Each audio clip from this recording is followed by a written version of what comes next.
A paz do Senhor aos amados irmãos e irmãs. Sejam todos bem-vindos ao lançamento do curso online O Pentecostalismo e a Sociedade Brasileira. É um grande prazer para você que ainda não me conhece. Eu sou o pastor e professor da Faculdade FAECAD, Brian Lages. Atualmente atuo como coordenador comercial da faculdade e também sou professor do curso de Teologia. Sejam todos bem-vindos e uma boa noite. Antes de nós começarmos a nossa live, nós queremos fazer os agradecimentos. Como já é de praxe, você que já nos acompanha conhece, então nós sempre queremos agradecer porque nós temos respeito e entendemos que se nós estamos fazendo essa live é porque nós temos uma estrutura bem complexa que nos abriga e nos dá essas oportunidades. Primeiramente, eu quero agradecer ao nosso pastor José Wellington Júnior, que é o presidente da CGADB. Quero também agradecer ao doutor Ronaldo Rodrigues de Souza, que é o diretor da CPAD, ao nosso pastor Isael Araújo, que é o diretor da faculdade FAECAD, inclusive pediu para dar um grande abraço a todos vocês, ao doutor Esdras Costa Bento, que é o coordenador da graduação em Teologia da Faculdade FAECAD, ao doutor Nelson Célio de Mesquita Rocha, que é o coordenador de pós-graduação e extensão da faculdade, e ao mestre Eurípedes da Conceição, que é o nosso pesquisador institucional. Também quero agradecer a toda a equipe técnica, todo o pessoal que proporciona, que mantém essas atividades de pé, toda a equipe, todos os colaboradores da faculdade FAECAD. Nossos agradecimentos, inclusive a vocês que estão nos presenteando através dessa live. Sejam mais uma vez todos bem-vindos. Hoje o nosso palestrante, que é um pastor também, ele é doutor em teologia, que é o pastor Eduardo Leandro Alves. E eu vou falar para vocês que o currículo do nosso pastor é grande, viu? O pastor ele é casado com a irmã Ângela e pai do Eduardo Júnior e da Maria Luísa. Ele também é pastor auxiliar na Assembleia de Deus de João Pessoa, na Paraíba, onde coopera no pastoreio de igrejas desde 2005. Ele é doutor e mestre em teologia pela Faculdade Zeste. Ele também é formado no preparo missionário pelo Ministério Juvep. Ele atua na Secretaria Executiva de Missões da SEMAD da Paraíba desde 2004. Também é diretor executivo da CADESH, que é o Centro da Assembleia de Deus de Educação Sociocultural. O CADESH, ele é a Associação das Assembleias de Deus em João Pessoa, na Paraíba, que administra, como por exemplo, Escola de Ensino Infantil, Fundamental 1 e 2, entre outros. A SEAD, que é o Centro Educacional das Assembleias de Deus, além do Centro de Estudos Teológicos, Padaria Escola Ebenezer, além de 2 projetos sociais em parceria com a Compassion, no interior do estado da Paraíba, atendendo crianças em situação de vulnerabilidade. E eu quero agora passar a palavra ao nosso palestrante. Querido professor Brian, a todos que nos assistem nessa live, aos amados, aos que fazem a FAECAD, ao meu querido amigo professor Isael, ao nosso querido presidente da Convenção Geral, pastor José Wellington Costa Júnior, nosso querido Ronaldo Rodrigues, da Casa Publicadora, e todos que fazem esse sistema na nossa denominação. É um prazer estar com vocês aqui e poder compartilhar alguma coisa que o Senhor tem nos concedido a partir de um livro que nós lançamos pela Casa Publicadora, que é a adaptação da minha tese de doutorado. De forma que me sinto muito feliz em poder estar aqui e nesse lançamento desse curso, né? Que é uma explicação aí do nosso livro e sobre a sociedade brasileira e o pentecostalismo e eu acredito que vai ser bem interessante. Maravilha, pastor. Eu estou vendo que o livro está aí atrás. Só pode pegar e mostrar para a gente, por favor? Posso sim. Está atrás e está aqui na mão também. Maravilha. Esse livro aqui ele foi lançado esse ano, foi em agosto, de julho para agosto desse ano, foi lançado. Está tendo uma aceitação muito boa. É um livro. Eu não gosto muito de usar o termo lugar de fala, né? Eu tenho um pouquinho de problema com alguns termos como esse, mas assim, é um livro que é um livro escrito por um pentecostal sobre o pentecostalismo clássico. E geralmente, quando eu lia muitos materiais sobre a Assembleia de Deus, eu não me sentia identificado com o que era escrito. Eu não, na academia, nos seminários, a pessoa estava escrevendo, podia ser muito bem escrito, podia ser uma boa pesquisa, mas não dizia respeito a mim, por exemplo, né? Então esse foi um dos motivos da produção desse texto, também desse meu estudo aqui, na sequência do mestrado para o doutorado. E aí tive o prazer de ter a Casa Publicadora lançando esse livro. E meus agradecimentos ao pastor Alexandre Coelho, editor, que fez um brilhante trabalho, como é de praxe, na nossa casa. Ali é bem só ter lembrado. Um abraço lá para o Alexandre Coelho, também é nosso colega, é professor aqui da casa. O senhor falou uma coisa interessante, sobre até a questão do lugar de fala. O lugar de fala ele surgiu até como uma coisa boa num primeiro momento, mas o termo acabou sendo capturado, né? E acabaram monopolizando o termo de uma maneira que ele hoje é mais prejudicial do que benéfico. Para vocês que nos estão acompanhando, a ideia do lugar de fala, ela é simples, ela é o seguinte, olha, eu sou um pentecostal, então, se eu sou um pentecostal, eu tenho um feeling, eu tenho algo que eu posso contribuir a mais para falar de mim mesmo, porque eu já convivo. Eu sou pentecostal, então eu tenho um olhar diferenciado. Entretanto, isso não significa que tudo que eu falo sobre determinado assunto é uma lei perpétua, é algo imutável, é algo indeusificado. E acaba que esse termo foi capturado por determinadas ideologias, tanto políticas quanto filosóficas, e hoje fica até difícil, né? Como o senhor bem estava falando, a gente usar o termo. Eu, por exemplo, o problema que eu acho dessa questão do lugar de fala é que tira a liberdade do outro de dar uma opinião, né? Então, por exemplo, Perfeito. assim, quem pode falar sobre racismo é somente quem é negro, de pele negra, porque ele vive o racismo na fala, na vida real, e os outros só na teoria. Então, assim, é um pouco complicado isso. Por isso que eu tenho um pouco de dificuldade com essa questão, mas eu uso ainda o termo na academia, né? Aí eu digo, né, fazendo todo o cuidado do que eu quero dizer com o lugar de fala, exatamente o que você acabou de explicar. Então, quando eu digo assim que eu produzi o texto, produzo a partir de um lugar de fala, é que eu costumo dizer, pela bondade de Deus, eu costumo dizer que eu sou um pastor que tive o privilégio de entrar na academia, cursar um mestrado, fazer um doutorado. Então, eu sou um pastor que concluí um doutorado. Eu não sou um doutor que fui ordenado ao pastorado.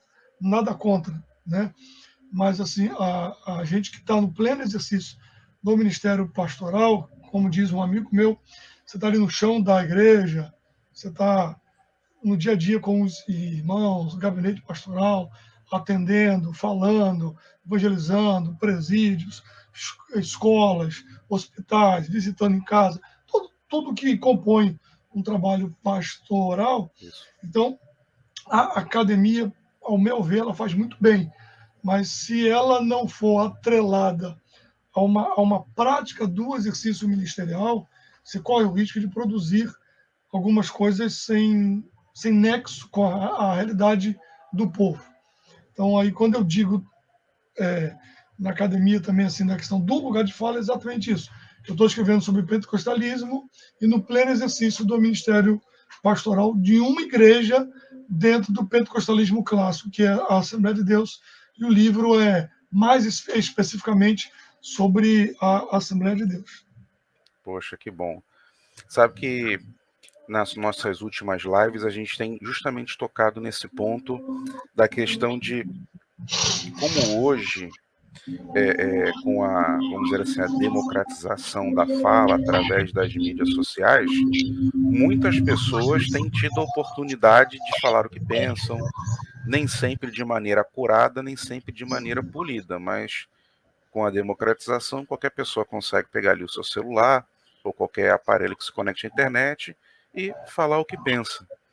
E em determinado momento, nós que somos pastores, mas nós também somos acadêmicos, temos essa carreira devotada ao ministério que Deus nos deu também de ensinar, ficamos preocupados, porque às vezes a gente sofre acusação de uma tentativa de academicismo, um movimento de academicismo no pentecostalismo brasileiro, e é justamente o contrário. Ao contrário. É o contrário. Nossa, como o senhor bem falou, todos nós primeiros fomos polidos no ministério. Primeiro nós fomos tratados dentro da igreja e nós sentimos a necessidade, através, muitas vezes, do chamamento, de seguir, se preparar, se formar, mostrar para todo mundo essa nossa vivência, essa nossa teologia pentecostal, todo esse conteúdo e a história que vem sendo desenvolvida não só aqui no nosso país, mas a maioria da teologia que a gente produz é uma teologia para o Brasil, mas também que dialoga com o mundo. Então, é muito bom. A gente teve há 2 dias com o pastor José Gonçalves, e ele também levantou essa situação que, é claro que a gente não quer um academicismo, um engessamento do Espírito. Não, nós somos pentecostais e nós sempre buscamos a liberdade do Espírito Santo. Entretanto, se ele nos chamou, por que a gente ia ignorar esse ministério? E outra coisa, né, Brian? Por exemplo, você está coberto de razão.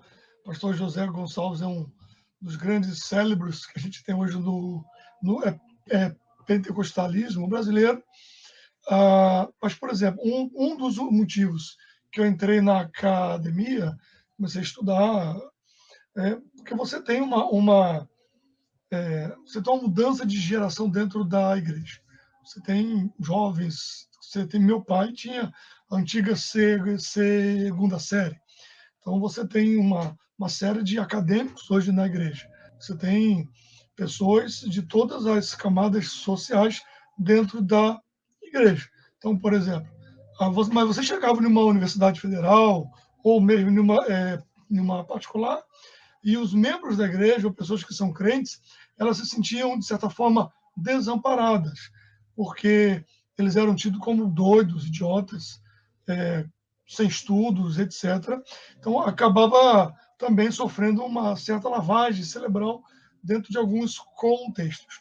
Com a minha formação, por exemplo, eu coopero, e eu faço isso por questões de ministério, eu coopero com questões de faculdades, e, por exemplo, a própria Universidade Federal aqui da Paraíba, o Departamento de Ciências da Religião e Departamento de Comunicação, Educação, Centro de Educação, me chamam para participar de bancas, de análises de trabalhos de TCC da graduação ou de dissertações de mestrado. Eu não poderia participar disso, colocar a voz de um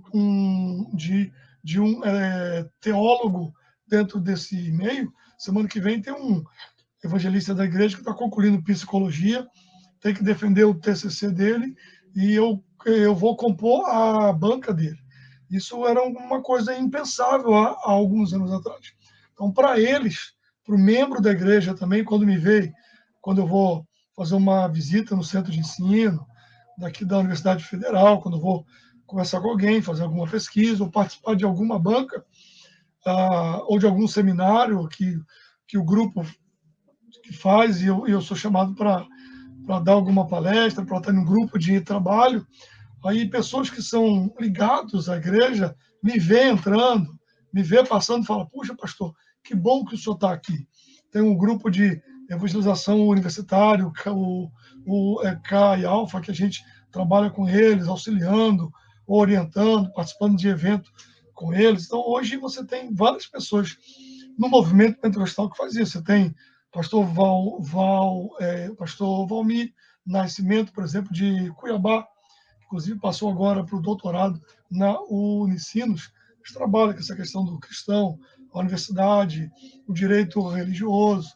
Você tem uma série de pessoas hoje dentro do movimento pentecostal que estão fazendo isso. Então, é perigoso quando há uma acusação de um academicismo que está matando. Eu acho que existe, me perdoe a sinceridade, Fica à mas em vontade. alguns meios pode estar havendo até uma dor de cotovelo, porque para estar onde a gente chegou, por bondade e misericórdia de Deus, continuando crente, né? Eu fico brincando, pessoal, você estudou em tal lugar? Mas eu sou crente ainda. Então, você mantendo aquilo que você ouviu, que Paulo disse a Timóteo, que você manteve com a tua mãe Eunice, a tua avó Lode, permanece no que tu foi ensinado, mas dá trabalho. Eu Dá. saí do culto de doutrina na igreja que eu pastoreava na época, que eu estava no curso do doutorado. Às vezes eu saía do culto de doutrina, que acabava de ministrar o culto de ensino numa terça-feira, 9h15 da noite, eu corri para o aeroporto, mochila nas costas, pegava no própria internet do aeroporto, eu estava encaminhando o trabalho para o professor, porque eu amanheci em Porto Alegre, 7h30 da manhã, pegava o trem para São Leopoldo, estava 8h da manhã, 8h30 dentro de sala de aula, estudava até 5h da tarde para pegar o voo à noite, chegar em João Pessoa 2h30 da manhã, para no outro dia estar dando expediente de novo na igreja. Isso daí ninguém sabe. E é 4 anos, a gente fica 4 anos. É, Ó, parece às vezes brincadeira, né? São 4 anos de graduação, 2 anos de mestrado, 4 anos de 4 doutorado. doutorados. E isso se a pessoa fizer esses 10 anos ininterrupto, porque é muito difícil. É muito Porque difícil. além, Eu mesmo não fiz. eu também não fiz. Eu dei uma pausa, ainda estou acabando meu doutorado ainda. Acabo daqui a 1 ano e meio. 1 ano e meio ele fecha. Mas, como o senhor bem falou, às vezes parece dor de cotovelo, às vezes parece uma crítica infundada. Porque é tão maravilhoso, é tão prazeroso quando nós somos convidados no espaço público, nas universidades, no meio acadêmico, para poder participar de bancas, para mostrar que esse conhecimento ele é reconhecido e nós temos espaço para falar com respeito e autoridade, é uma coisa fenomenal. Isso não é algo que se conquista da noite para o dia, mas aí é um espaço mínimo de 10 anos. E é um meio acadêmico. Você não pode ter voz lá dentro se você não tiver formação. Então, É, você fica reclamando que a universidade tem ateu, que não sei o quê, que não sei o quê, que não sei o quê. Tudo bem. Então, se forme e ocupe o lugar deles. perfeito. Não é o meu caso. Eu não estou deixando o exercício do ministério. Eu sei para o que eu fui chamado. Mas dentro dessa minha vocação missionária, pastoral, eu preciso acompanhar a igreja, os membros, os jovens, as pessoas também nesses espaços. E quando eu vou falar, eu digo: olha, a teologia tem a sua voz. Então, eu sou chamado para ser ouvido como um teólogo pentecostal de uma Assembleia de Deus.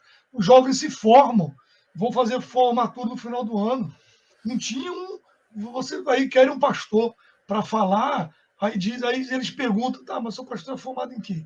Por Exatamente. exemplo, Você quer um paraninfo ali para dar aquela palavra de formação, mas tem que ter o título, não adianta.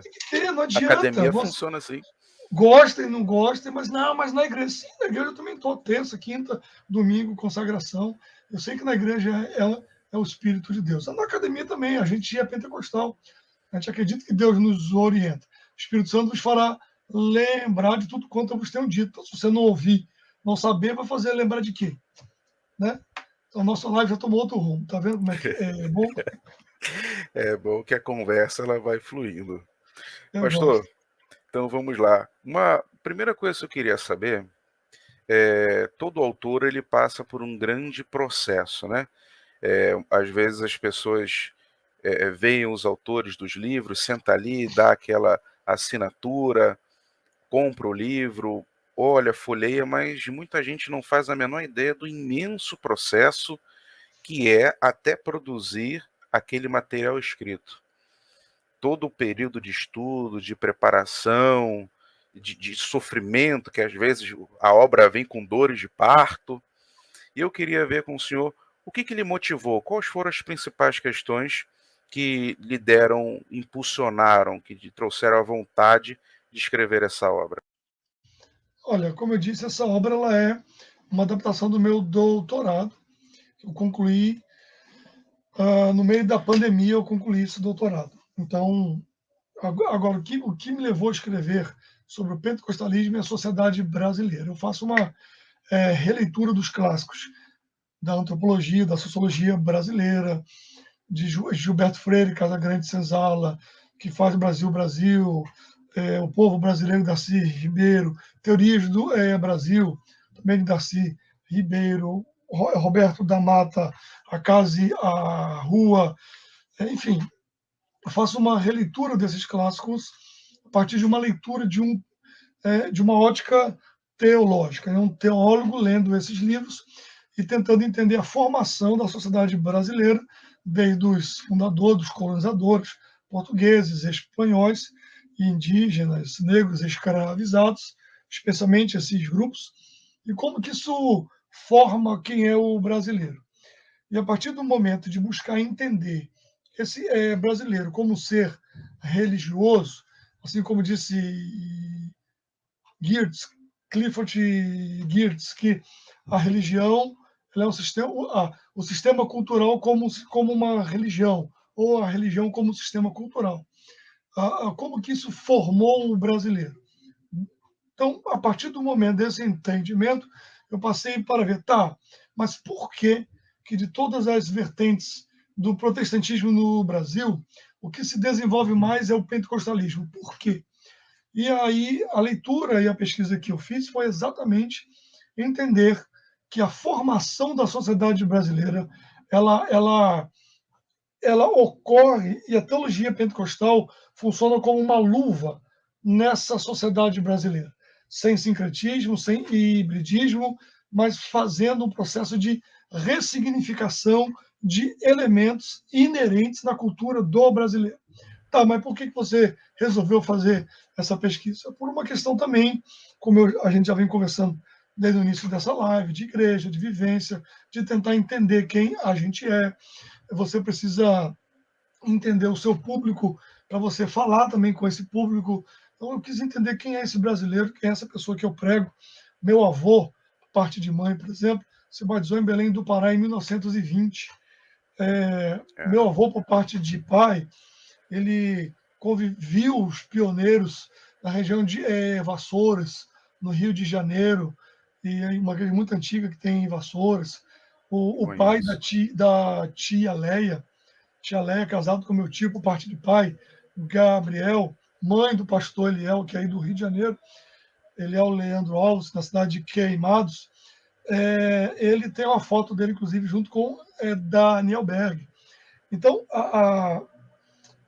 eu venho de uma formação familiar, eu sou a terceira geração, meu filho é a quarta geração dentro da igreja. Então, assim, eu queria entender quem era a gente, por que nós nos tornamos pentecostais.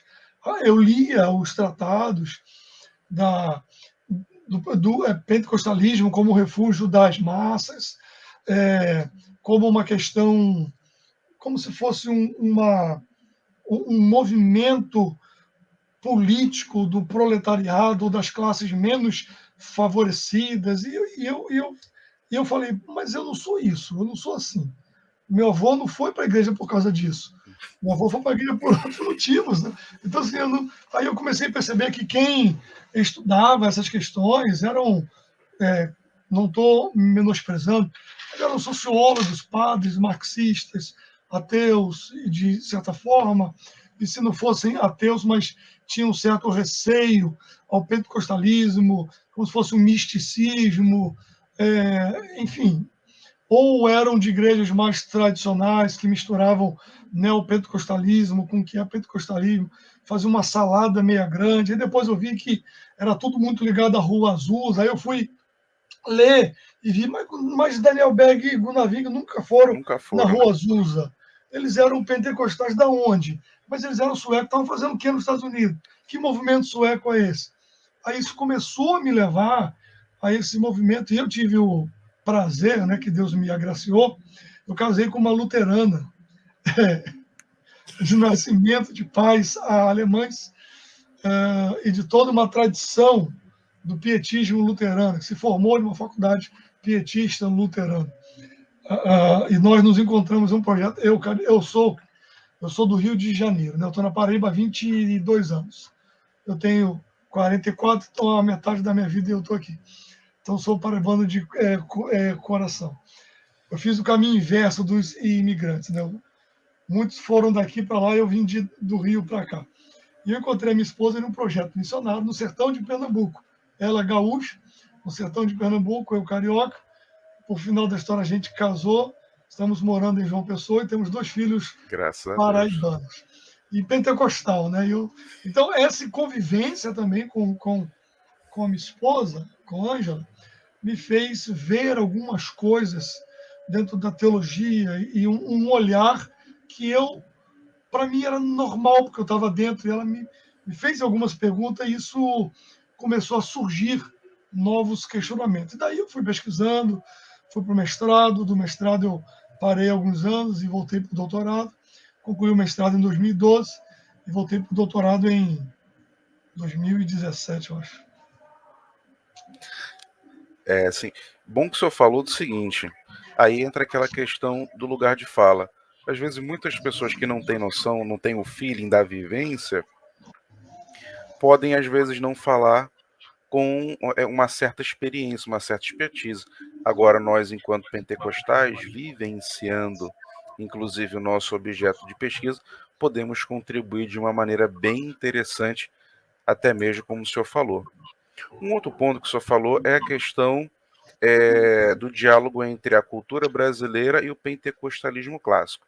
Dentro dessa sua pesquisa, aonde essas duas instâncias, a da cultura brasileira e a do pentecostalismo clássico, elas se encontram? Olha, seria uma explicação longa e já vai o meu convite para o pessoal fazer o curso e a leitura do livro, né? A sociedade brasileira, resumindo, o resumo do resumo, ela é mística.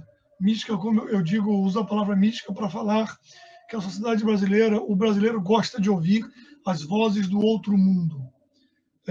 Ele acredita, ele acredita no uivo da onça, no canto da coruja, dentro das próprias igrejas, né? Quem não vai se lembrar aí da mãe dizendo: "Desvira o chinelo, tu quer que eu morra?" E às vezes sendo crente de igreja. Então mantém-se a sociedade brasileira, ela acredita nessa perspectiva do mundo espiritual. E o pentecostalismo, ele não nega a realidade do mundo espiritual.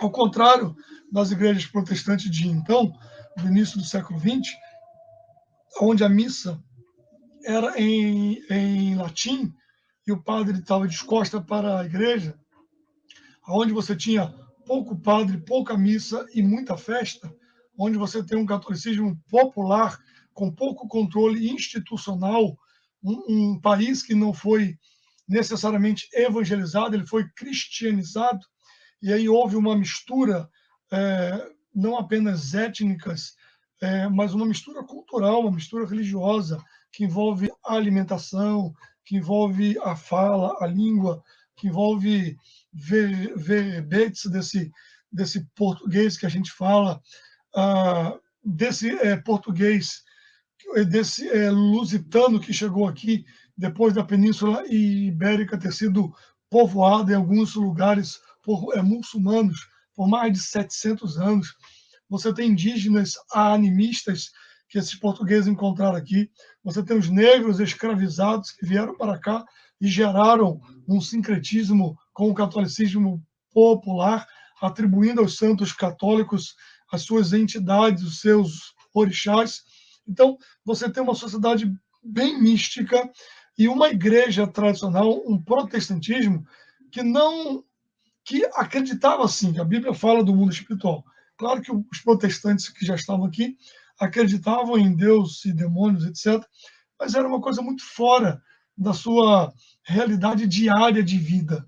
E ao passo que o pentecostal chega com a sua pregação simples de Jesus Cristo salva, cura, batiza com o Espírito Santo e breve voltará. E esse quadrilátero, que eu digo, e eu trato ele no livro também, ele se encaixa naquilo que o brasileiro de então está precisando. A gente vai chamar no livro, eu vou citar um termo de Darcy Ribeiro, chamado de ninguém-dade. O evangelho pentecostal, ele é pregado primeiro aos ninguéms de uma sociedade. Aqueles que estavam tentando se identificar como povo, como quem são. Você tem a Lei Áurea, que foi promulgada em 1888, e uma canetada, os negros são libertos, mas não tinham formação, não tinham terra, não tinham dinheiro, não tinham nada. Em uma sociedade racista, como ainda existe no Brasil, lógico, mas naquele tempo eles são soltos sem nada. E se é que eu posso usar esse termo? Então você tem seringueiros no norte que a cultura da borracha estava entrando em crise, e é a esse tipo de pessoas que tem esse pé nessa matriz religiosa brasileira. É a eles que o evangelho é pregado primeiro. E como que é pregado para eles? Apresentando um Jesus que intervém na sua vida imediatamente. Jesus Cristo salva. Salva de quê? Salva do pecado, salva desse mundo, e ele lhe dá o céu de glória, ele muda a sua vida aqui, ele dá a eternidade. Quem que pode ser salvo? Todos. Todos podem ser salvos. Basta você atender o convite da graça. Ele cura. Cura de quê? Cura das suas enfermidades físicas, das suas enfermidades emocionais, espirituais. Jesus Cristo cura, ele intervém nessa sociedade com pouco médico, pouco recurso financeiro, e que faziam promessas para santo, que levavam o filho na rezadeira. E quem é a rezadeira? A rezadeira é exatamente o símbolo do sincretismo brasileiro de então, porque ela é a mistura da mãe de santo com a beata católica. Ela tem alguma coisa do discurso católico e tem práticas desse sincretismo de religiões afro-brasileiras. Então, uma sociedade que leva o filho para uma rezadeira, como diz o nordestino, para curar espinguela caída, enfim, todo esse tipo de coisa, você tem uma pregação que apresenta um Cristo intervindo no seu dia a dia. Jesus Cristo salva, ele cura. Cura quando? Agora. Quer que eu ore por você? E quem é que pode orar para que o outro pode ser curado? Qualquer um. Você é crente? Sou. É cheio do Espírito Santo? É. Então você pode orar por ele. Então ele salva, ele cura. Ele batiza com o Espírito Santo. O que é o batismo com o Espírito Santo? Revestimento de poder para quê? Para que eu pregue. Então quem é que pode ser um líder nessa igreja? Qualquer um. Você é cheio do Espírito Santo? Sou. Então vem para cá que tu prega hoje à noite. Você prega na rua, você pode ser negro, branco. Eu li um livro certa vez, não vou dizer o título dele, mas é um livro até interessante. Mas ele falava sobre que o cristianismo, e especialmente o pentecostalismo, seria a religião mais negra do Brasil. Mas aí ele diz que os negros são pentecostais, mas o pentecostalismo é racista, porque esses negros não ocupam liderança na igreja. Falei, esse cara tá maluco, ele nunca veio no Nordeste na vida dele. Porque se ele passar por Pernambuco, por exemplo, que para mim é a maior igreja do Brasil percentualmente, ele passar em Pernambuco, por exemplo, Pernambuco fora Joel Carson sueco, só teve pastores negros. Se ele vier para Paraíba, fora um único pastor que teve aqui, todos são negros ou são mulatos, como diz na linguagem da Darcy Ribeiro. Esse cara é doido de dizer que eu não estou dizendo que não há uma discriminação. Claro que na sociedade brasileira, de um modo geral, você tem 300 e tantos anos de escravidão. Você não resolve isso em uma geração. Isso é uma coisa que se trabalha para se resolver isso. Mas, pelo amor de Deus, vem conhecer a igreja. As dirigentes, círculo de oração da igreja, os líderes da igreja, os músicos da igreja, esses caras são doidos. Aí eu li esse negócio, esse cara é maluco. Então, o batismo no Espírito Santo, aí eu vou usar um termo também da moda, eu não gosto muito, mas deixa eu usar, é um Empoderamento? empoderamento. Eu ia falar isso. Os cara são doidos. Eles ficavam comigo bravo na universidade, eu participei de um congresso, aí eu falei isso lá, queriam me bater. Que eles ficam com um discurso de empoderamento, de teologia de minoria. Eu falei, meu amigo, o pentecostalismo faz isso há 100 anos no Brasil. 100 anos! Ele faz isso no Brasil. Vocês acham que descobriram teologia de minoria agora? Não é. Sei para que eu seja pentecostal. Não, porque eu não sou o que a teologia da libertação. Meu amigo, você quer uma teologia que libertou mais gente no Brasil do que a teologia pentecostal? Mudou a história de vida. Então ele salva, cura, batiza, que precisa, em breve voltará. Ou seja, ele dá uma esperança. Aí alguns dizem, mas isso é uma mensagem escapista, porque fala de um reino futuro. Você não muda aqui agora, você cria um engessamento social. Só você é doido. Eu falei para o cara, você tem que estudar a igreja. Porque se você entrar dentro de uma Assembleia de Deus, por exemplo, você vai ver que a geração atual ela é muito mais escolarizada do que a anterior. E ela foi escolarizada por causa de quê? Por causa dos seus pais dentro da igreja. Então, o crente lê muito mais do que a média da sociedade. Então, mas quando você diz o poder de você dizer para uma pessoa de uma comunidade pobre, que não tem nada na vida, esquecido pelo poder público, onde tem igrejas pentecostais que nem a polícia entra. Aí o cara diz lá, eu não nasci rico, não tenho nome dele, não tenho boa escola, não tem isso, não tem isso, não tem aquilo. A vida está passando, mas eu sou fiel a Deus, que uma mansão me espera no céu. Deixa o cara acreditar na vida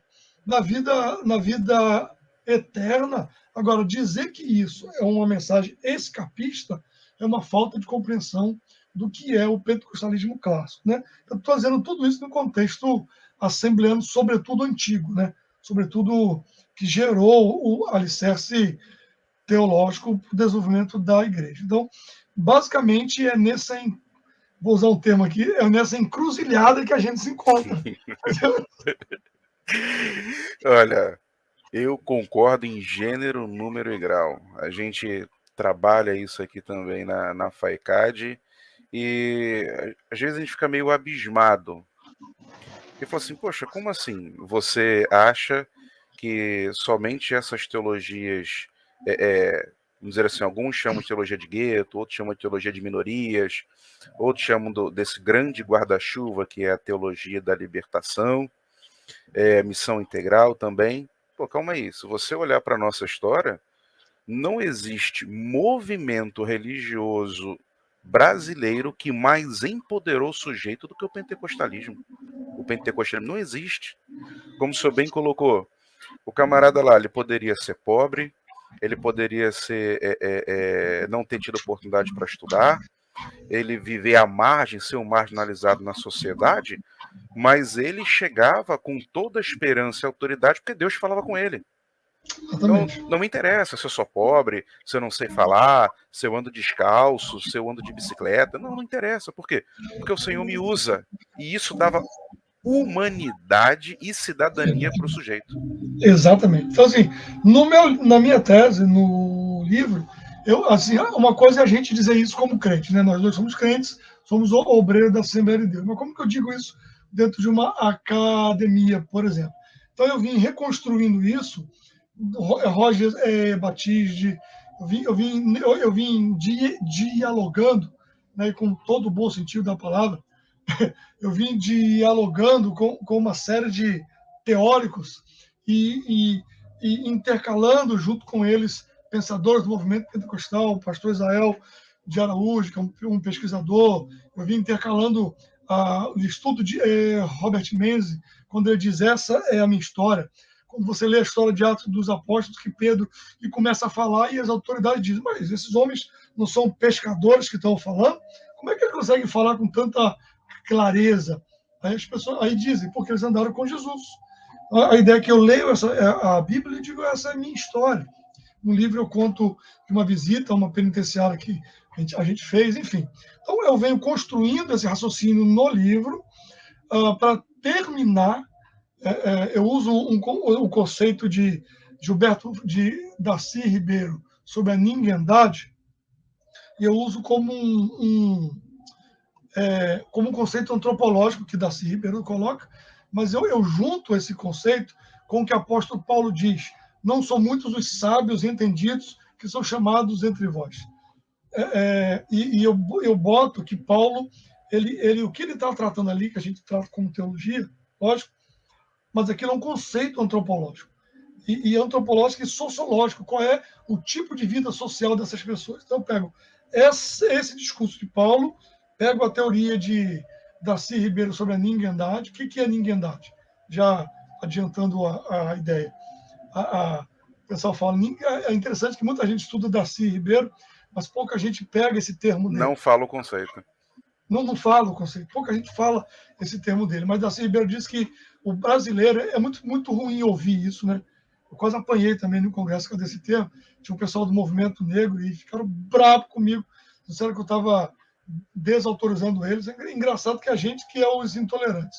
Eu estava num congresso acadêmico apresentando meu trabalho e eu pensei que eu ia entrar numa roda de capoeira e eu me bater naquele congresso. E deveriam me ouvir e depois apresentar o trabalho dele, né? Eu estava em um grupo de trabalho.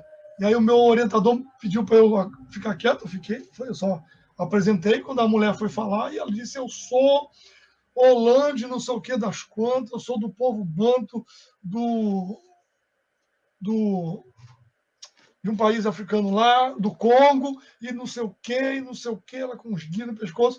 Aí eu disse para o meu orientador: essa mulher é doida, porque ela deve ter tido alguma revelação espiritual para estar dizendo isso, porque os negros brasileiros não conseguem saber de onde eles vieram.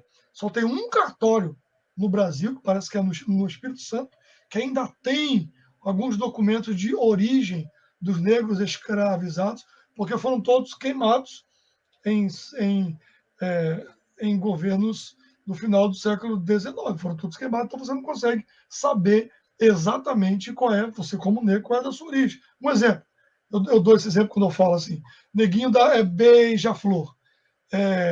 Parece que foi feito há muitos anos, começaram a fazer pesquisas de DNA, aí apareceu uma reportagem sobre ele, que o DNA dele é 98% europeu. Como? Como pode? Só muda um tiquinho e diz respeito à cor da pele. Só na Então melanina. é brasileiro, cara. O brasileiro é isso. Então, Darcy Ribeiro diz, aí eu volto para o conceito da ninguém-dade, Darcy Ribeiro diz que o brasileiro se descobre brasileiro quando ele, na estranheza que ele tem em relação ao lusitano, ao negro escravizado e ao indígena. O que quer dizer com isso? Os brasileiros que nasceram aqui, seja por casamento forçado, por violência sexual, ou por juntamento natural de amor, paixão, seja o que for, não está se defendendo o modelo, mas o fato é que houve miscigenação. E ele diz o seguinte, que o brasileiro que nasceu aqui, ele não se identificava com o lusitano. Então, eu não sou português, eu não sou lusitano. Eu não sou negro, porque eu também não sei muito as minhas origens. O pai, a mãe, meu avô, meu bisavô foi separado para fazenda tal, para outra, para não sei para onde. Era um negro reprodutor que tinha relação com várias escravas para poder gerar filhos, então às vezes eu não sabia nem quem era o pai direito. Eu sei, quem eu sou? Eu não sou filho de mãe índia, ou não sou filho de pai índio. Então, Darcy Ribeiro vai dizer que é nessa estranheza dele não saber quem ele é, nessa ninguém-dade, Darcy Ribeiro usa esse termo, nessa ninguém-dade que ele se descobre um brasileiro. Então aí eu vou defender, aí eu uso o termo de Paulo, não são muitos os sábios ou importantes que são chamados no meio de vós. Então o pentecostalismo ele dá uma função social às pessoas da ninguém-dade. Ele pega um ninguém social e torna ele em um alguém. Ele dá uma função espiritual a essa pessoa, mas também dá uma função social a essa pessoa. Então eu cito um documentário muito assistido, Santa Cruz, de João Moreira Salles, e a história de Veronildo, que o cara não era ninguém, era um servente de obra em um prédio de Copacabana, morava em um quartinho, em uma invasão de terra no bairro de Santa Cruz, na zona oeste do Rio. Quando ele chegava em casa, botava o paletó, a gravata dele, e ele era o diácono da igreja. Então, aí a gente vai construindo, eu vou construindo essa ideia até que eu termino com com dois nomes bastante famosos da antropologia e da sociologia, que é Max Weber, que eu vou usar o conceito de Max Weber a partir de Michel Levy, que é um teórico de esquerda, digamos assim. Então, que Michel Levy, no livro dele, A Jaula de Aço, né, ele vai discutir os conceitos de Max Weber. Então, eu vou aplicar a teoria de Max Weber sobre afinidades eletivas. E eu vou dizer que o brasileiro se torna pentecostal, inclusive igrejas tradicionais que se pentecostalizam, por causa de uma afinidade, há uma afinidade entre a pregação pentecostal e a sociedade brasileira, e a formação do brasileiro. E qual é a liga que eu faço disso? É um antropólogo chamado Clifford Geertz, sobre a teoria da universalização de uma religião, quando ele estuda o Islã no Marrocos e na Indonésia, que tudo que precisa ser, que quer ser universal, ele precisa se particularizar. Então, eu uso essa discussão desses dois, eu junto esses conceitos das afinidades eletivas e da universalização de uma religião, e junto o pentecostalismo nisso aqui, e da Assembleia de Deus. Tem gente que diz, você é doido, você não vai conseguir fazer isso não, mas Deus foi bom, misericordioso, como um bom pentecostal, o Espírito Santo me iluminou, e eu apresentei a tese, os artigos foram publicados em revista de Coalizar, mas só Deus pode fazer isso, cara. Você fazer um cara que nem eu, pastor da igreja, não vivo para o estudo, só para o estudo. Consegui passar todo esse tempo doutorado, produzir o texto. E naquela dualidade da discussão, do púlpito e da academia, a linguagem, né? E eu não posso ser muito complexo para os irmãos, eu não posso ser muito simples na escrita, mas a escrita acabou saindo simples, né? Então é uma leitura, a tese é uma leitura também não muito complexa. Por isso que eu gosto de onde eu estudei, porque eles são muito livres, são livres. O pessoal xinga eles que eles são livres, mas o bom é que eles são livres. Então você pode ser o que você quiser, desde que você seja direito, seja o que você quiser. Entendeu? Desde que faça o trabalho correto, Seja o que não você faz quiser. diferença. Não mover uma vírgula da minha fé. Perfeito. Essa é o que a gente fica tentando desmistificar para tantas pessoas que nos escutam, para tantas pessoas que querem seguir essa caminhada, mas às vezes são rebatidas com aquelas célebres frases que a letra mata e o espírito vivifica. Então, não precisa. A letra, nesse sentido que a gente fala, não vai te matar, não. Pelo contrário, vai possibilitar você ser uma ferramenta usada na mão de Deus para poder abençoar a sua comunidade de fé. Sem dúvida nenhuma. Pastor, dentre todas as questões que o senhor tem tratado, eu tenho uma outra pergunta aqui. O senhor falou de sincretismo, do hibridismo e da ressignificação. Qual a relação desses termos com a cultura, a religiosidade brasileira e o pentecostalismo clássico? Essa pergunta, ela de certa forma, sintetiza bastante o trabalho. São termos usados na academia, e o acadêmico eles vão dizer, estou falando de forma muito simples, não, então se tem um acadêmico me ouvindo aí, me perdoe. Mas eles vão dizer que o sincretismo é quando uma religião maior ela se sobrepõe a uma menor, e para que essa menor sobreviva, ela abre mão de alguns conceitos para se misturar um pouco aqui, mais ou menos o que aconteceu com o catolicismo e as religiões de matrizes africanas. Você tem uma predominância. O Brasil foi católico oficialmente por mais de 300 anos. Os negros escravizados eles não tinham liberdade para praticar sua forma religiosa que eles tinham na África, então eles chegam no Brasil. Estou falando de forma muito, muito simples. Você tem, nessa religiosidade africana deles, tinha uma entidade espiritual, você tinha o Olorum, eles tinham os orixás no meio, você tinha os seres humanos. Então, o Olorum estava muito distante, criou todas as coisas, mas você não tinha acesso a ele direto. Então, como que você tinha acesso a ele? Pelos orixás, essas entidades que faziam a ligação desse mundo espiritual com o mundo visível, com o mundo humano. Eles chegam no Brasil, claro, foram mais de 280 etnias trazidas para cá, então estou falando de uma forma muito simples essa explicação religiosa. Eles chegam no Brasil, proibidos de praticar qualquer tipo de religião que não fosse o catolicismo, no entanto, não há um processo de evangelização corretamente, ou uma catequização correta, há uma cristianização. Batizavam-se por acaso, ensinava meio Ave Maria, meio Pai Nosso, e se tornavam católicos, são católicos, entram em territórios brasileiros, e aí vão para os trabalhos que os escravos, infelizmente, faziam naquele tempo. Chegando lá, eles não podiam praticar a sua religiosidade. Então, mas eles perceberam que no catolicismo brasileiro, a lógica é a mesma. Você tem Deus aqui em cima, mas Deus é muito distante, os seres humanos não falam direto com ele. Então, você tem os santos, onde você faz as promessas para o santo, você tem o santo familiar, o padroeiro da família, da fazenda, do bairro, da cidade, etc. E você tem os seres humanos. Então, quem é que faz a ligação com o Deus criador de todas as coisas? Os santos. Então, o que esses negros escravizados fizeram?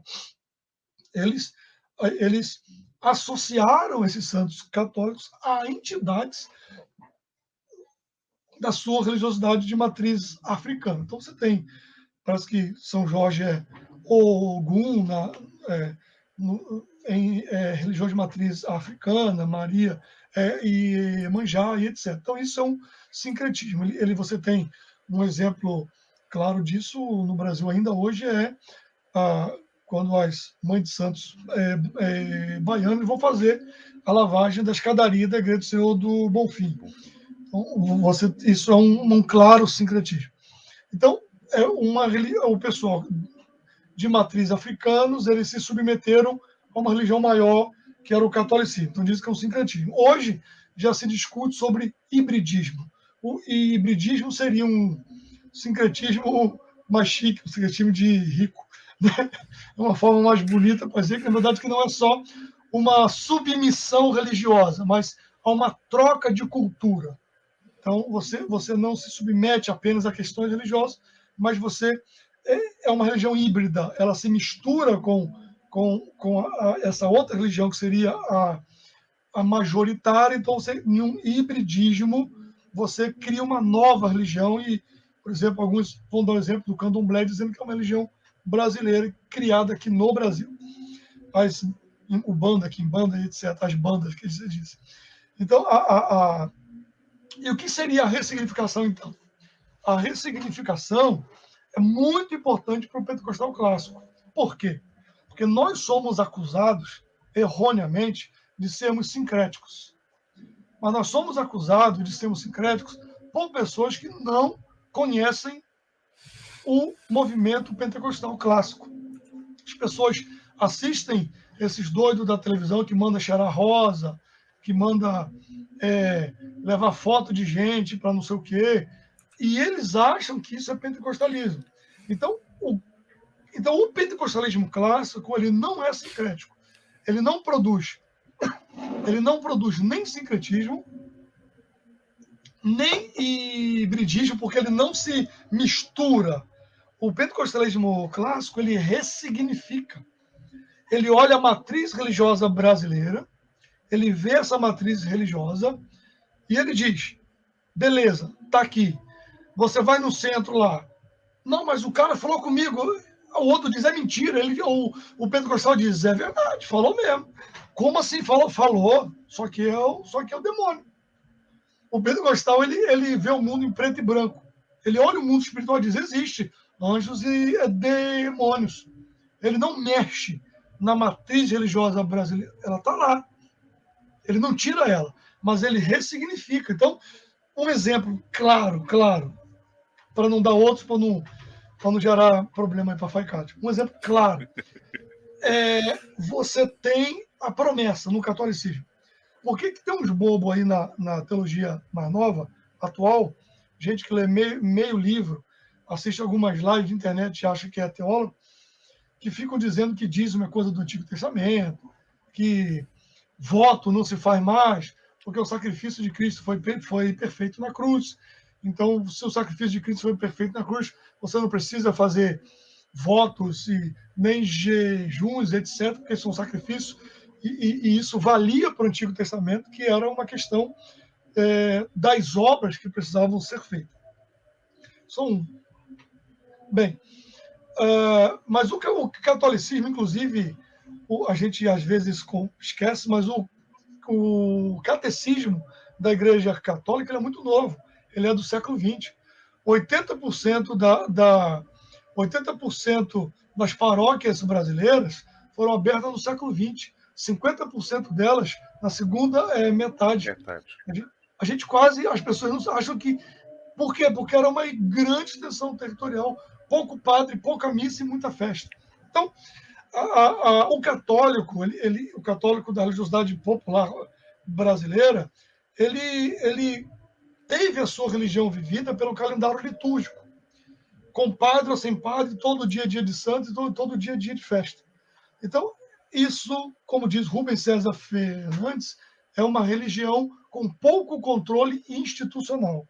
Então, é normal, inclusive eu boto no livro uma pesquisa feita pela Universidade Federal da Paraíba, aqui no Ligeiro, que é um bairro de Campina Grande, sobre a promessa e que os católicos daquela região estavam fazendo promessas, mas com o conceito do sociólogo francês Mauss, que era uma promessa com o conceito de sacrifício para manipular o mundo espiritual. É a lógica da dádiva. Exatamente. Então, que é o que o neopentecostalismo faz hoje. O que o neopentecostalismo faz é um sincretismo.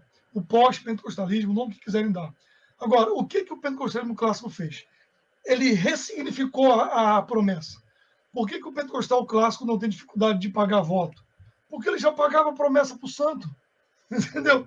Então, o pentecostal ele reorganizou isso, dizendo o seguinte: não, é o seguinte, você tem um santo para cada coisa. Um santo para desatar nó, um santo para o casamento, um santo para isso, um santo para a fertilidade, um santo para a guerra, um santo. Não, cara, santos somos nós e é Jesus que tu fala. Fala com ele que está resolvido o seu problema. Vamos falar com Jesus. Jesus que fala, ele, mas como que resolve? Fala com ele que ele te atende agora. E aí vem a questão do Espírito Santo e tal. Então, o pentecostal ele pegou a ideia bíblica do voto, que no catolicismo é a promessa, e o catecismo tenta organizar isso, mas não organiza no popular, não organizou, mas o pentecostalismo ele diz que o voto ele é um ato de gratidão a Deus. Não é uma manipulação, mas é um ato de gratidão a Deus. Então, o pentecostal clássico ele não tem dificuldade de pagar voto. Por que ele não tem? Porque o pentecostal ele não negou que isso existe. Outra coisa, a gente fazia muito, hoje faz menos, não sei como é que está no Rio de Janeiro, mas o dia da Bíblia, com aquelas passeatas grandes, a Bíblia quase não tem. Então, aqui, a gente aqui é aspecto da procissão. Exatamente, é o mesmo aspecto da procissão, só que vem do santo, você tem a Bíblia em cima de um carro que ela vai na frente, você vai andando e faz o dia no dia da Bíblia lá. Por que aqui não tem muita dificuldade antigamente das pessoas fazerem isso? Porque ele já vinha de um contexto de procissão culturalmente. Então, o pentecostalismo clássico ele ressignifica isso, né? O que é uma visão de uma mulher santa nos anos passados, enfim. E então eu trato no texto, por exemplo, a diferença do sincretismo, hibridismo e ressignificação, dizendo que o que o pentecostalismo faz é uma ressignificação de elementos inerentes na cultura brasileira. Diferente do que as outras igrejas fizeram.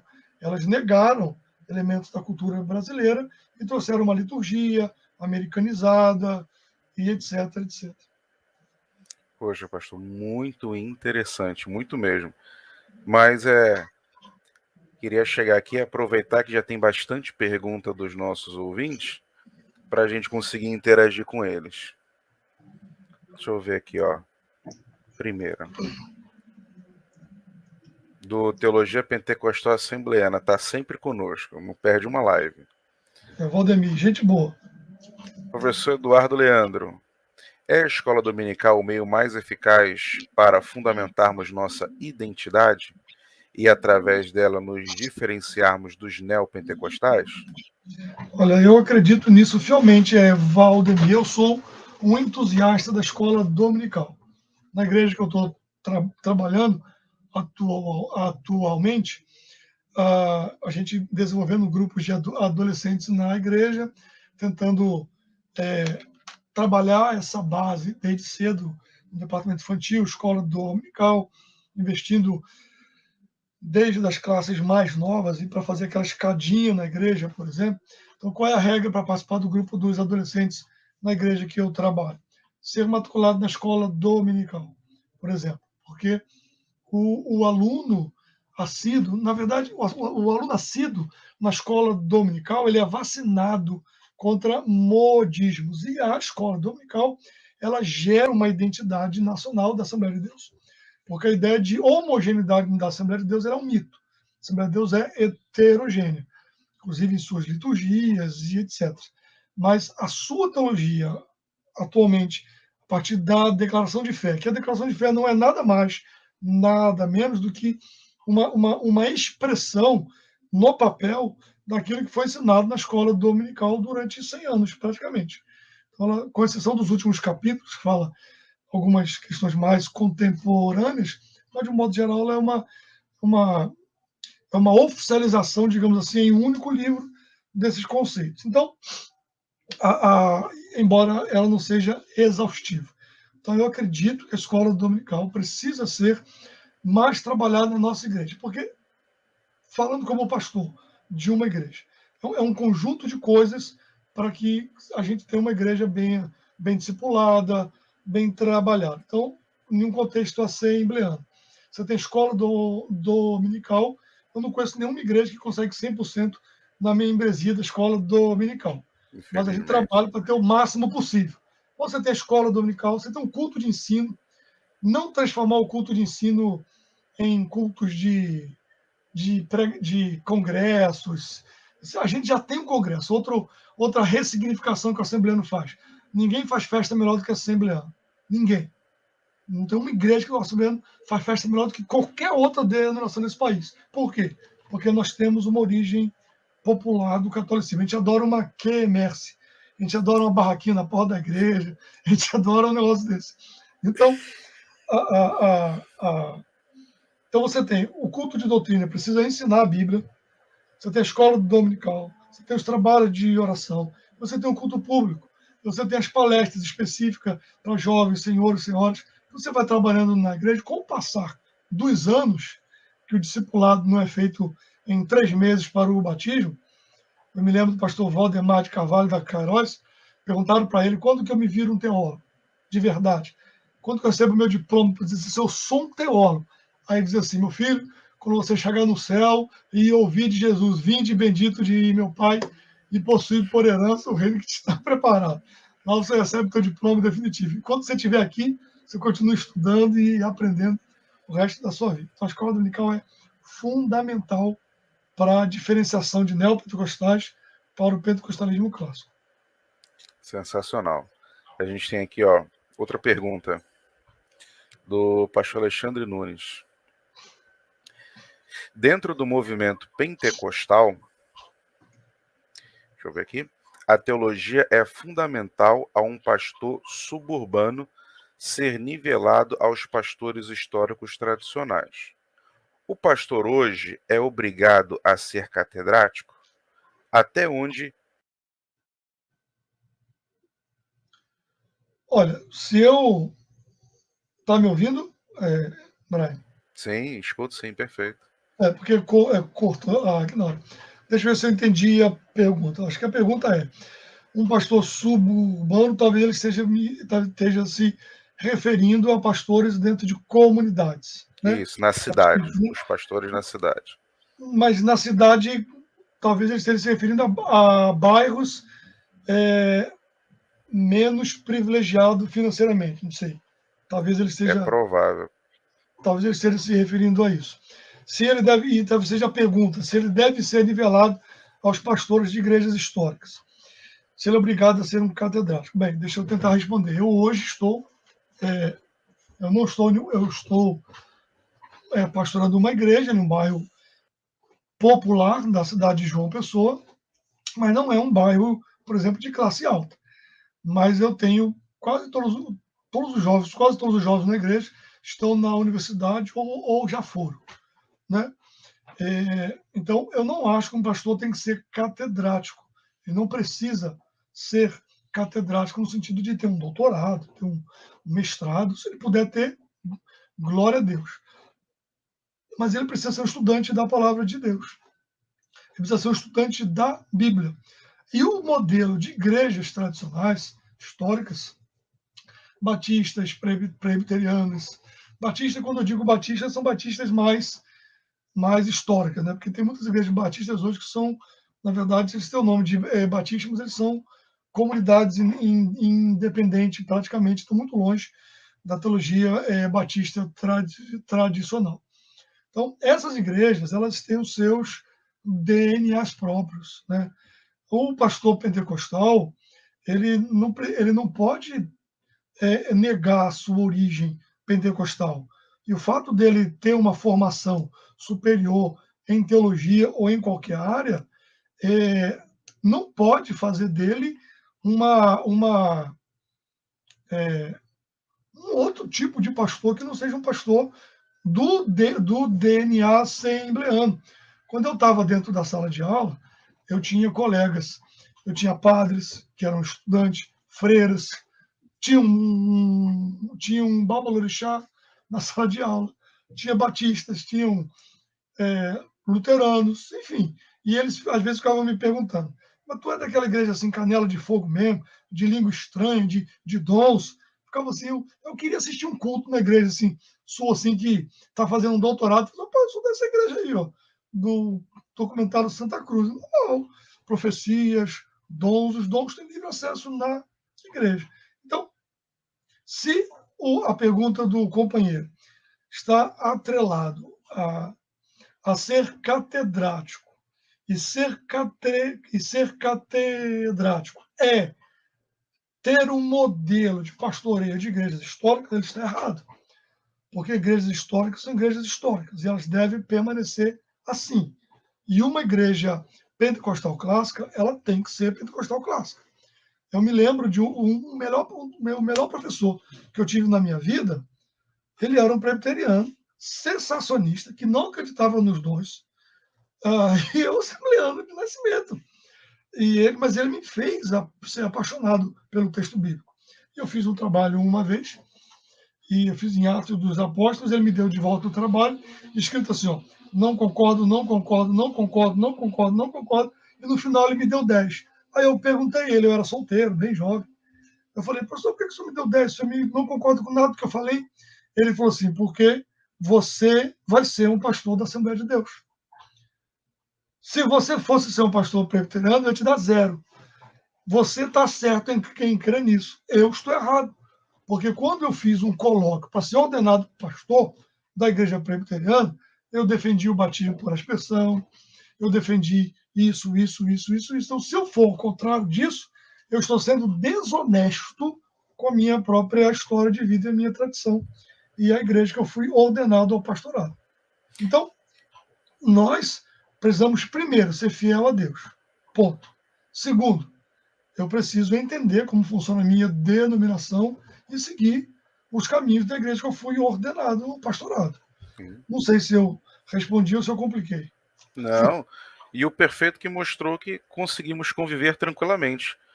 Nós na nossa tradição de fé e no nosso DNA, e eles na deles. Bom, E segue a vida. Ó, tem mais uma aqui, ó. Esse é do Denixon Soares.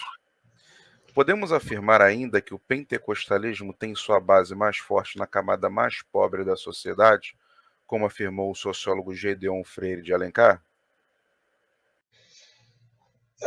as pesquisas mostram, a última pesquisa a gente está ansiosamente aguardando o censo.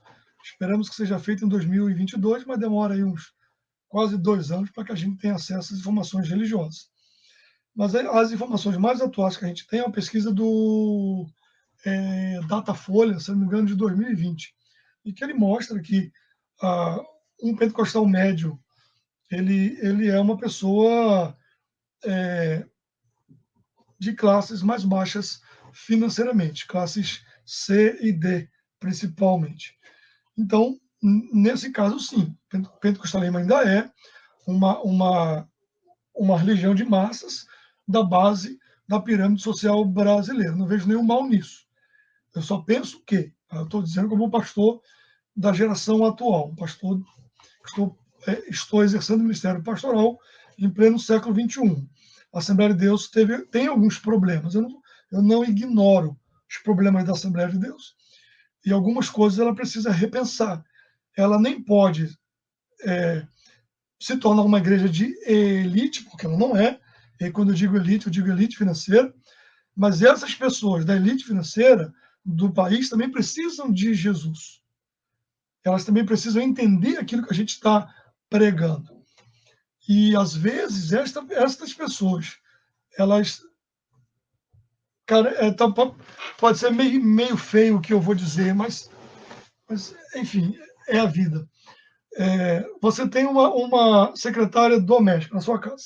Se a pessoa ela é da classe A mais, ela tem uma secretária doméstica na sua casa, que frequenta uma igreja pentecostal, vamos botar o exemplo, uma Assembleia de Deus. Essa mulher tem que ser muito gente boa para frequentar a mesma igreja da, da sua secretária do lar. Geralmente essas pessoas vão querer uma estrutura de templo, inclusive, melhor. Agora, o evangelho, né, ao ser pregado, a essa pessoa entender o evangelho, quando ela entende o evangelho, a salvação em Cristo Jesus, ela vai perceber que diante de Deus elas são iguais. Mas o evangelho que faz isso. Você pode ter melhores educações, você pode ter ideologia política, você pode ter o que você quiser.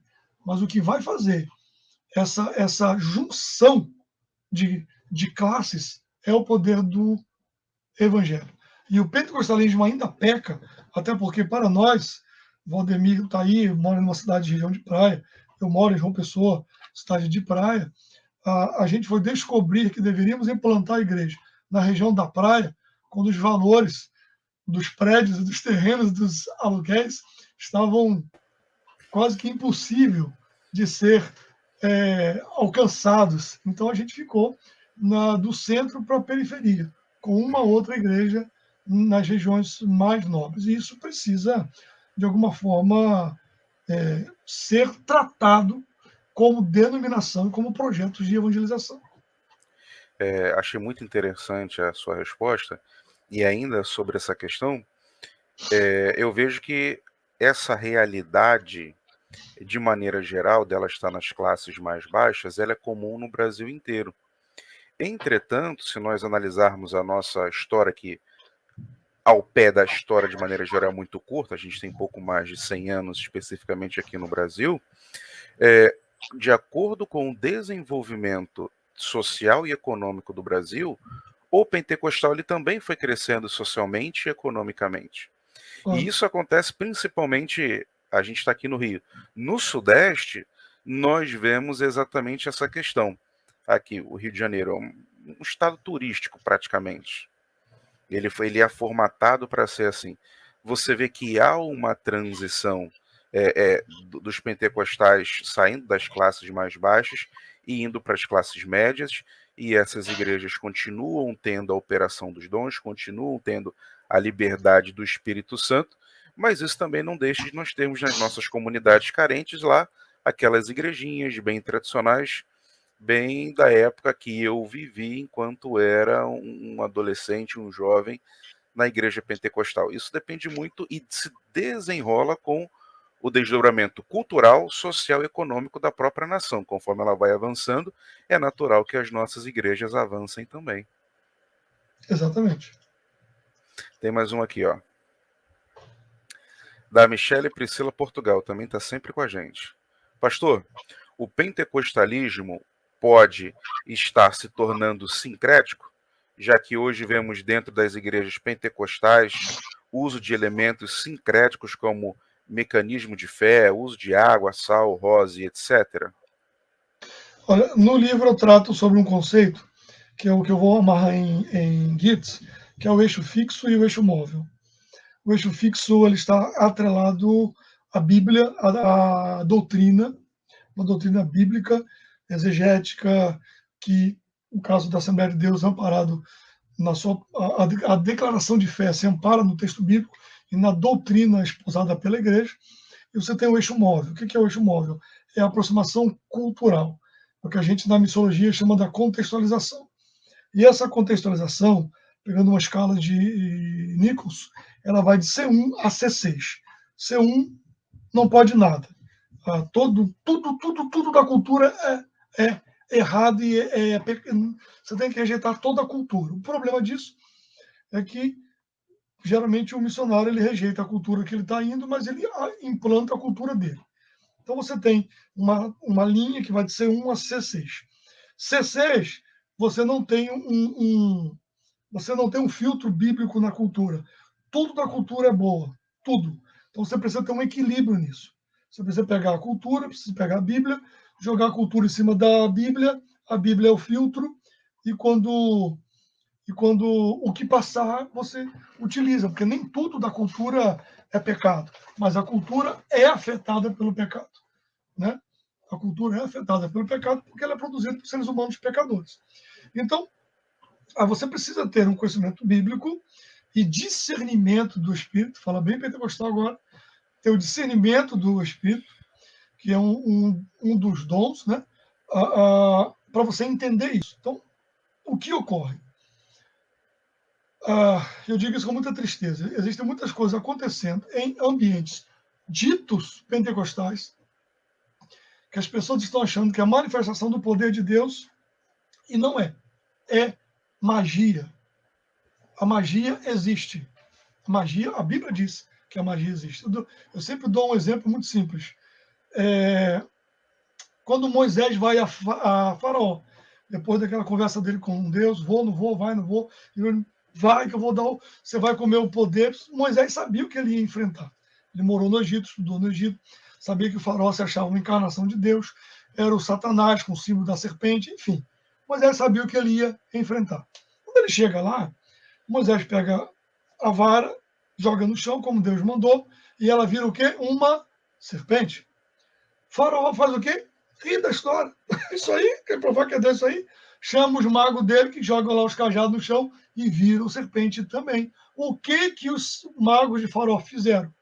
Magia. E é Moisés, o poder de Deus. Aí a serpente engole as outras duas, por quê? Porque o poder de Deus é incomparável. E não há nada no universo que se compare ao poder de Deus. Ponto. No entanto, a magia existe. E o brasileiro gosta de magia. O brasileiro gosta de ouvir uma voz do outro lado. Então, o brasileiro gosta de ir no culto de libertação. Desculpa aí se tem alguém assistindo que gosta. E da pessoa dizendo, Deus está me revelando que tem gente aqui com dor de cabeça. Cara, na multidão daquela deve ter mesmo. Deus está me dizendo que tem gente com problema aqui. Eu sou pastor da igreja, estou cheio de problema para resolver. Então, o brasileiro, ele gosta, de um modo geral, disso. Então, você faz um grande ajuntamento de gente. Cheira rosa, 1. Cheira rosa, 2. Você usa técnicas de hipnose com a multidão. Existem isso, técnicas de hipnose.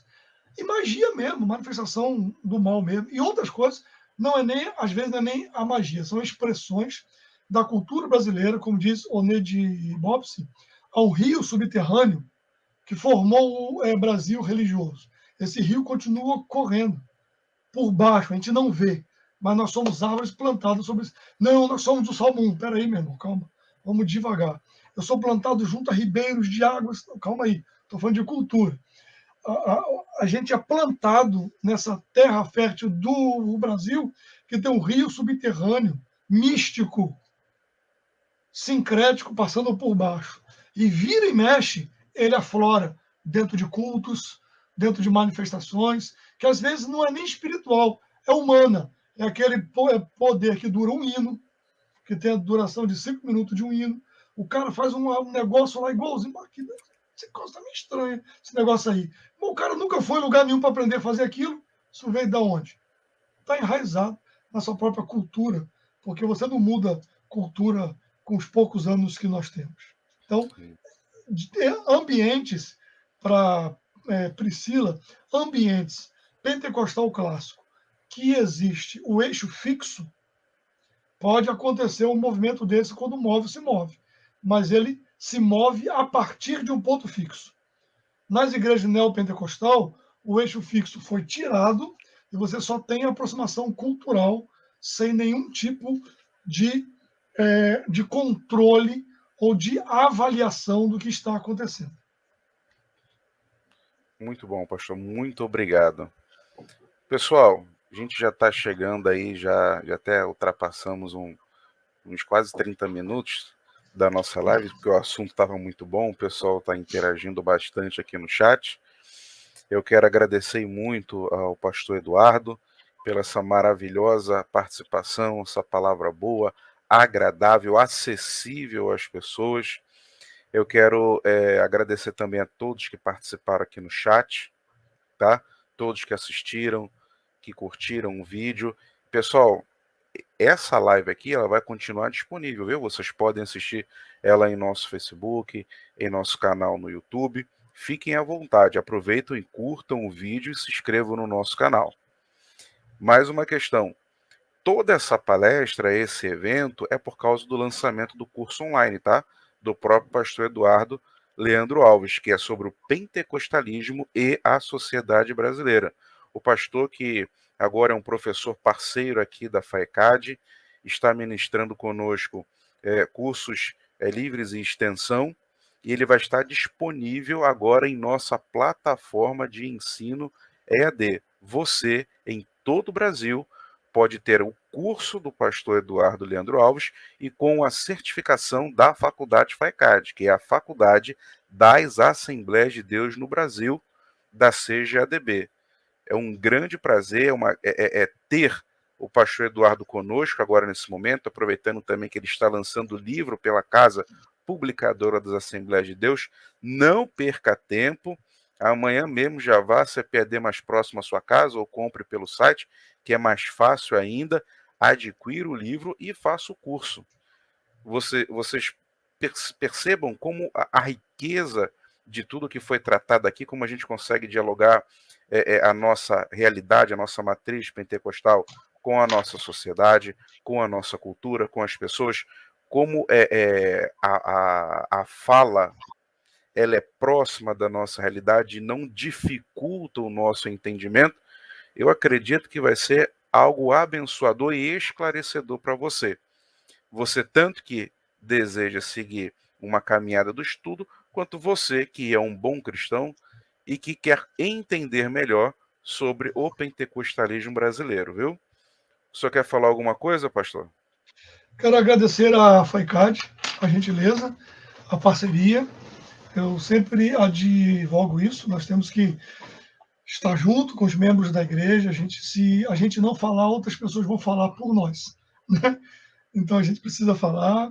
Então, meus parabéns à FAECAD, meus parabéns aí ao Brian, ao mestre Brian, pela excelente condução, uma boa conversa. Agradecimento a toda a direção da FAECAD, o pastor Israel.